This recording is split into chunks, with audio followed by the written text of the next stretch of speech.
Hello students, today we'll be discussing the remaining two features of the animal kingdom. In earlier classes, we have already discussed about some features like symmetry, habitat, germ layer and coelom. Today we'll be starting with the segmentation. Now what is segmentation?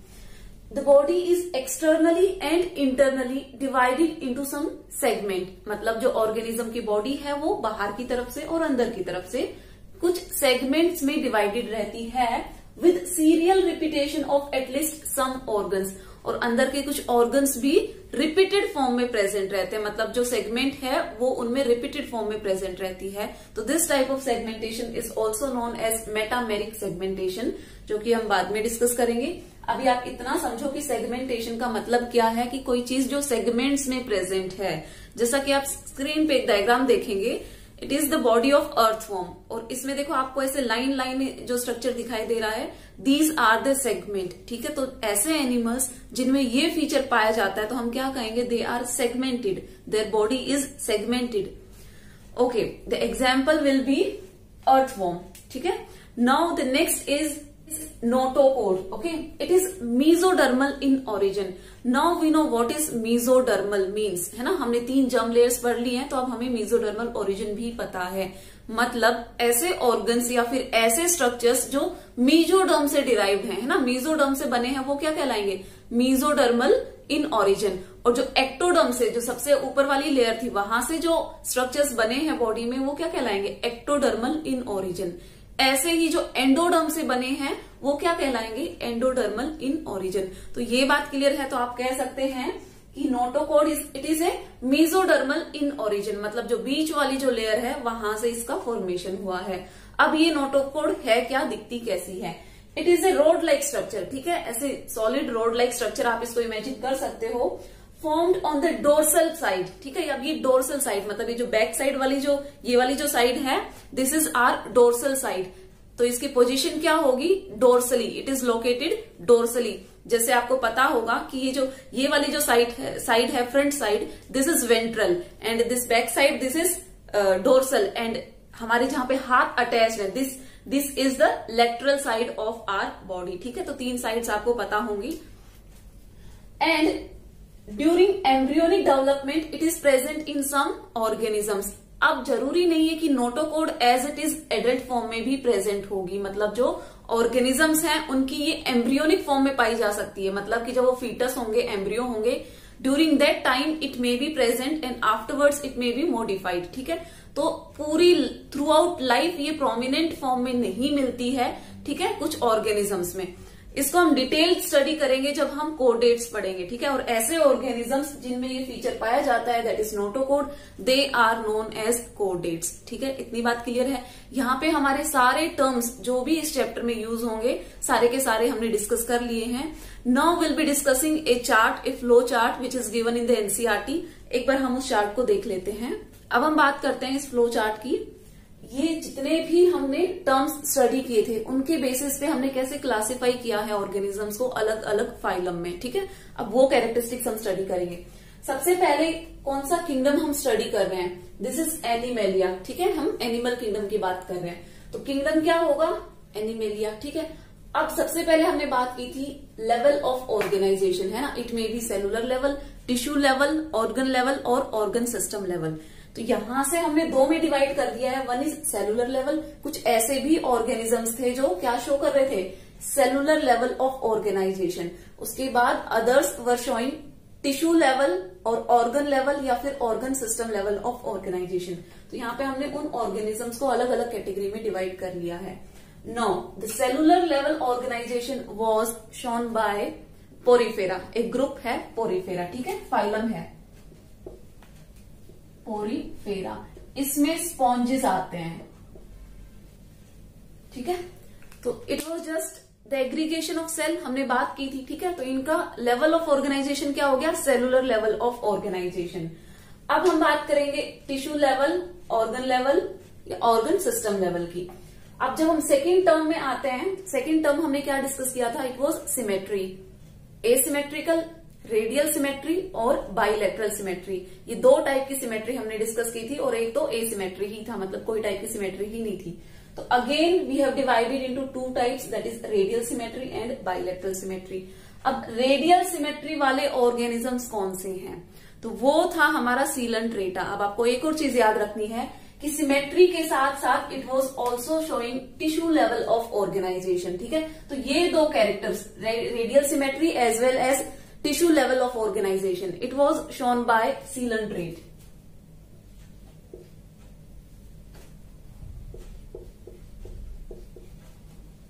सीलंट्रेट के साथ साथ हमने एक phylum और study किया था, that was Ctenophora.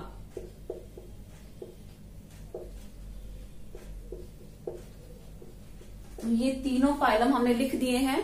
आपको समझ में आ रहा है ये चार्ट हम कैसे ड्रॉ कर रहे हैं, किनके बेसिस पे हम ड्रॉ कर रहे हैं। एक बार हम इनका ये जो ऊपर लिखे गए फीचर्स हैं वो स्टडी कर रहे हैं, फिर हम यहाँ पे लिख रहे हैं कि इनमें से कौन सा फीचर कौन सा फाइलम फॉलो कर रहा है, ठीक है।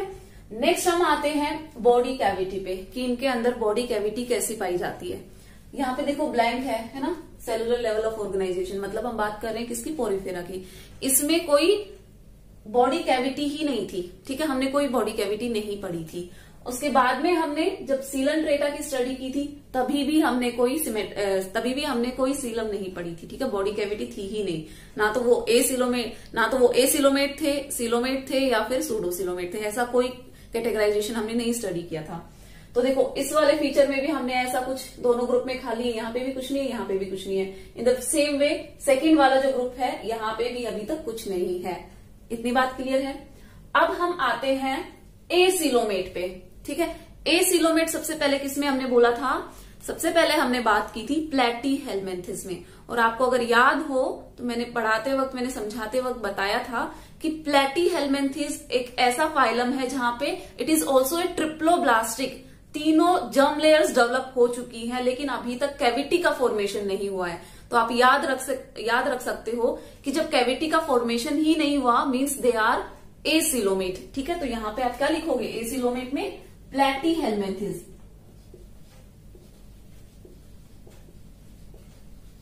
ठीक है। इतनी चीज समझ में आई। उसके बाद में हमने स्टडी किया था कि ठीक है ट्रिप्लोब्लास्टिक तो हो गया है, 3 जर्म लेयर्स तो बन गई हैं लेकिन कोई कैविटी नहीं है। जो नेक्स्ट वाला जो फाइलम था दैट वाज एस्कहेल्मिन्थिस, उसमें एक सूडोसीलम का फॉर्मेशन हुआ था, मतलब सीलम तो थी but it was not lined by mesoderm. ऐसे हमने कुछ बात की थी, कुछ पाउचेस की बात की थी। तो इसमें जो एग्जाम्पल आएगा सूडोसिलोमेट, इट इज एस्कहेल्मिन्थिस,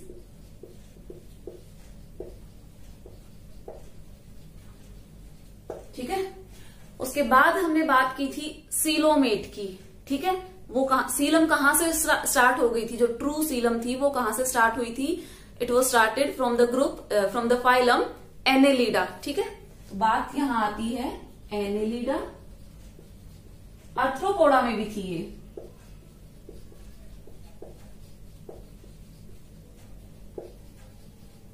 मोलस्का में भी थी,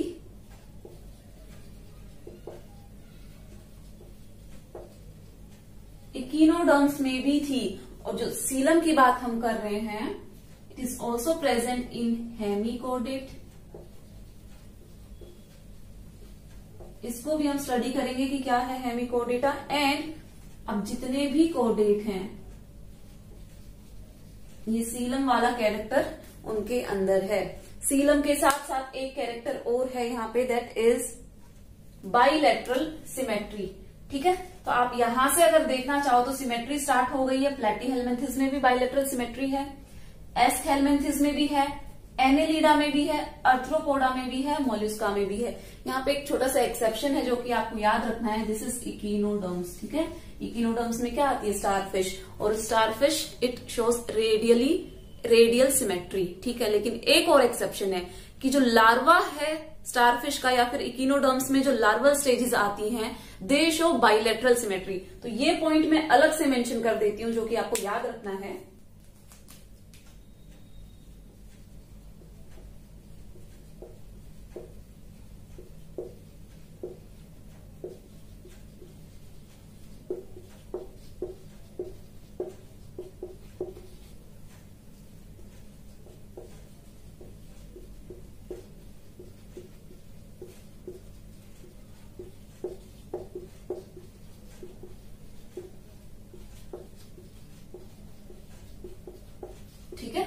कि मतलब जो एडल्ट फॉर्म है इकिनोडर्म्स की वो तो रेडियल सिमेट्री शो करता है, लेकिन उसका जो लार्वल फॉर्म है वो बाइलेटरल सिमेट्री शो करता है। तो यहाँ पे ये छोटा सा एक्सेप्शन था, वो आपने समझ लिया है। अब हम बात करते हैं एसिलोमेट, सूडोसिलोमेट, एनसिलोमेट। ठीक है, तो प्लैटीहेल्मिन्थिस, इसमें सीलम डेवलप ही नहीं हुई थी। सूडोसिलोमेट की जो फॉल्स सीलम थी वो डेवलप हुई थी, it was not lined by the mesoderm. उसके बाद में यहां से सारे के सारे क्या हो गए हैं, सारे के सारे सीलोमेट कहलाएंगे। ठीक है, तो ये हमने एक फ्लो चार्ट की फॉर्म में सारे कैरेक्टर्स एक साथ स्टडी करने की कोशिश की है। ठीक है, आई होप इतनी चीजें आपको समझ में आई होंगी। नहीं समझ में आई होंगी तो अब हम एक एक फाइलम डिटेल में स्टडी करेंगे, उस टाइम पे आपको चीजें समझ में आ जाएंगी। तो अब हम स्टार्ट करते हैं पोरीफेरा के साथ में। ठीक है, सबसे पहला जो फाइलम हम पढ़ेंगे दैट इज पोरीफेरा। अब हम बात करते हैं फाइलम पोरीफेरा के बारे में। जनरली इसमें क्या आते हैं, सारे के सारे स्पॉन्जेस आते हैं। तो ब्रैकेट में लिख देते हैं कि सारे के सारे स्पॉन्जेस जो हैं they are the part of phylum Porifera. ठीक है, अब इनका हैबिटेट क्या है। ठीक है, तो आपको ऐसे एक एक कैरेक्टर याद रखना है ना, एक एक टर्म याद रखना है और उसके बेसिस पे आपको इसको आंसर करने की ट्राई करनी है। ठीक है, तो सबसे पहले इसका हैबिटेट क्या होगा, मेराइन। ठीक है, मेराइन या फिर एक्वेटिक लिख सकते हो। ठीक है, एक्वेटिक में आप लिख लो मेराइन, और कुछ इसमें फ्रेश वाटर भी होते हैं, फ्रेश वाटर स्पॉन्जेस भी होते हैं। तो आप एक्वेटिक से याद रखोगे कि दे आर मेराइन, की पानी में ही पाए जाते हैं। नेक्स्ट, इनका लेवल ऑफ ऑर्गेनाइजेशन की अगर हम स्टडी करेंगे तो cellular level of organisation, just अभी हमने स्टडी किया है सेलुलर लेवल ऑफ ऑर्गेनाइजेशन। ठीक है, फिर हम बात करते हैं इनकी सिमेट्री की। दे वर एसिमेट्रिकल, कोई सिमेट्री ही नहीं थी। ठीक है, तो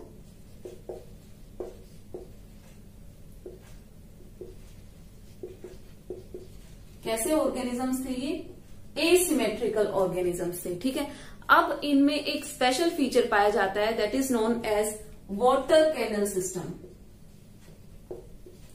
वाटर कैनल सिस्टम। ठीक है, सीलम का जिक्र हमने क्यों नहीं किया, क्योंकि अभी तक यहां तक तो हमने सीलम देखी ही नहीं थी, है ना। वो तो प्लैटीहेल्मिन्थिस में जाके पता चला था कि अच्छा इनमें जर्म लेयर्स भी डेवलप हो गई हैं, देवर ट्रिप्लोब्लास्टिक। यहाँ पे तो जर्म लेयर्स भी नहीं है, क्योंकि it is just an aggregation of cells. ठीक है, एग्रीगेशन ऑफ सेल्स है ये, इसमें टिश्यू लेवल भी नहीं फॉर्म हुआ है। जब टिश्यू ही नहीं है तो हम जर्म लेयर्स की बात कैसे कर सकते हैं। ठीक है, तो कई बार बच्चों को डाउट आता है कि हम पोरीफेरा ग्रुप में क्यों नहीं सीलम की बात करते हैं, क्यों नहीं जर्म लेयर्स की बात करते हैं, क्योंकि ये एक सेल्स का एग्रीगेशन है। बहुत सारे सेल्स एक साथ आके जुड़ गए हैं और वो फंक्शन कर रहे हैं एक साथ। ठीक है, इसीलिए इस ग्रुप में ये सारी चीजें हमने मेंशन नहीं की हैं।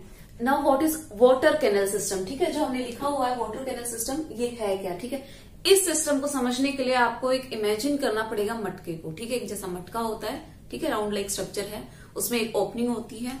अब आप ऐसा समझो कि उस मटके में आपने बहुत सारे छेद कर दिए। ठीक है, और वो मटका चिपका हुआ है एक जगह पे, इट कैन नॉट मूव, मतलब वो लोकोमोशन नहीं कर सकता है। ठीक है, तो हम ये मटके को कंपेयर कर रहे हैं स्पॉन्ज से। ठीक है, इतनी बात समझ में आई। अब हमें स्पॉन्ज का पढ़ना है वाटर कैनल सिस्टम, कि वाटर कैसे फ्लो करता है, कैसे एंटर करता है स्पॉन्ज के अंदर। तो पहला स्ट्रक्चर होगा ओस्टिया। ठीक है, मतलब कि पोर्स।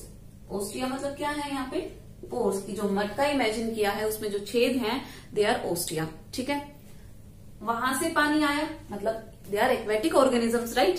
तो पानी में ही रहते हैं, उनके अंदर बहुत सारे छेद हैं, ओस्टिया हैं, तो वहां से वाटर एंटर करेगा। तो कहाँ जाएगा, अब जो खाली स्पेस है मटके के अंदर वो कहलाएगा स्पोंजोसील। ठीक है, जो खाली जो स्पेस है अंदर मटके के अंदर, वहां पे वाटर एंटर करेगा। अब वाटर एंटर करेगा तो कहीं ना कहीं से निकलेगा भी। तो जो ओपनिंग है ना, जो एक ओपनिंग है मटके के ऊपर, वो कहलाएगी ऑस्क्यूलम। इतनी बात समझ में आई। तो सेम ऐसे ही आप स्पॉन्ज को भी इमेजिन करिए कि जो स्पॉन्ज है उसमें बहुत सारे पोर्स होते हैं and they are called as ostia. उनसे वाटर एंटर करेगा और अंदर की जो स्पेस है, ठीक है, वो कहलाती है स्पोंजोसील। ठीक है, उसके बाद में जो एक ओपनिंग है जहां से सारा वाटर बाहर निकलेगा that is known as osculum. इतनी बातें क्लियर हैं। अब जो स्पोंजोसील है, ठीक है, it is lined by some special cells. इसके अंदर भी कुछ स्पेशल सेल्स हैं and they are called collar cells और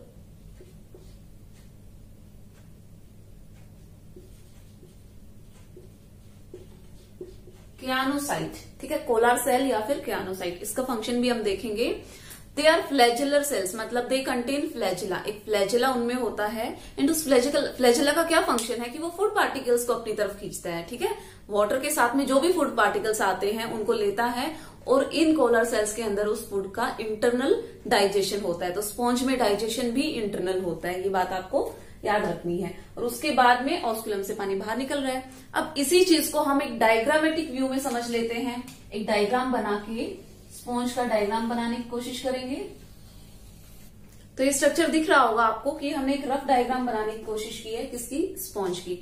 अब इसमें जो आपको ओपनिंग दिख रही है, ठीक है, ये जो ओपनिंग्स हैं दीज आर ओस्टिया।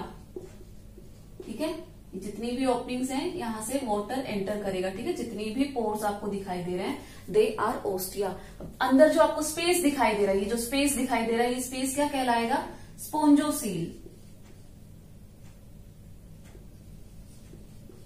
ठीक है, और जो अंदर जो रेड कलर के आपको सेल्स दिख रहे हैं और सेल में आपको फ्लैजेला भी विजिबल होगा, दे आर कॉल्ड क्यानोसाइट और कोलार सेल। ठीक है, और ये जो ओपनिंग आपको दिख रही है दिस इज ऑस्क्यूलम। अब आप इसको एटलीस्ट एक मटके जैसा स्ट्रक्चर तो इमेजिन कर ही सकते हो। ठीक है, याद रखने के काम आएगा कि कैसे हम स्पॉन्ज की जो वाटर सिस्टम है, इसका कैनल सिस्टम है, कैसे हम इसको याद कर सकते हैं। अब ये जो कैनल सिस्टम है, वाटर इसमें एंटर करता है। ठीक है, सारे ओस्टिया से वाटर एंटर हुआ और इस डायरेक्शन में बाहर निकल गया। इतनी बात क्लियर है। अपने साथ में फूड पार्टिकल लाया वाटर, वहीं से इन्होंने फूड कलेक्ट किया और इंट्रासेलुलर डाइजेशन हुआ। ठीक है, इस बात को भी आप लिख लो कि डाइजेशन कैसा है, इंट्रासेलुलर। ठीक है, अब जो इनमें वेस्ट मटेरियल होगा वो कैसे एक्सक्रीट आउट करेंगे। इनके पास ऐसा कोई भी ऑर्गन नहीं डेवलप हुआ है, ऐसा कोई भी सिस्टम नहीं है जिसके थ्रू ये अपना वेस्ट मटेरियल, बॉडी का जो भी वेस्ट पार्टिकल्स हैं वो एक्सक्रीट आउट कर सके। तो ये वाटर में ही डिसॉल्व होकर, ठीक है, डिफ्यूज होकर निकल जाता है इनका वेस्ट मटेरियल भी। और इनका जो जनरली वेस्ट मटेरियल होता है it is ammonia, and ammonia it is very much soluble in the water, ये हमें पता है। ठीक है, तो इतनी बात क्लियर है यहाँ से। इसका ये वाला पॉइंट आपको समझ में आया, what is water canal system.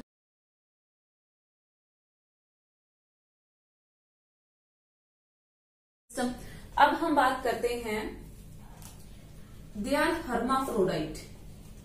They are hermaphrodite मतलब male and female both the gamete are produced by one organism. ऐसा मेल स्पॉन्ज अलग नहीं होगा, फीमेल स्पॉन्ज अलग नहीं होगा, यही होगा, जो भी होगा यही एक स्पॉन्ज है। इसी में से कुछ सेल्स होंगे जो मेल गैमेट का फॉर्मेशन करेंगे, इसी में कुछ सेल होंगे जो फीमेल गैमेट का फॉर्मेशन करेंगे, और इसीलिए इनको कहेंगे हर्माफ्रोडाइट। ठीक है, एक तरीके से आप कह सकते हो bisexual. Both the sexes are present in one single individual. ठीक है, अब इनका जो रिप्रोडक्शन है,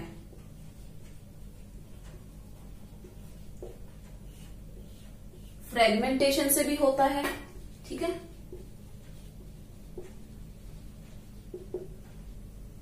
सेक्सुअल रिप्रोडक्शन भी होता है एंड एसेक्सुअल भी होता है, मतलब तीनों फॉर्म ऑफ रिप्रोडक्शन ये शो करते हैं। इतनी बात क्लियर है। अब हम बात करते हैं इसके इस स्केलेटन सिस्टम की। ठीक है, ये जो स्केलेटन सिस्टम है ये किससे बना हुआ है, तो it is made up of spicule. इसका जो स्केलेटन सिस्टम है it is made up of स्पाइक्यूल,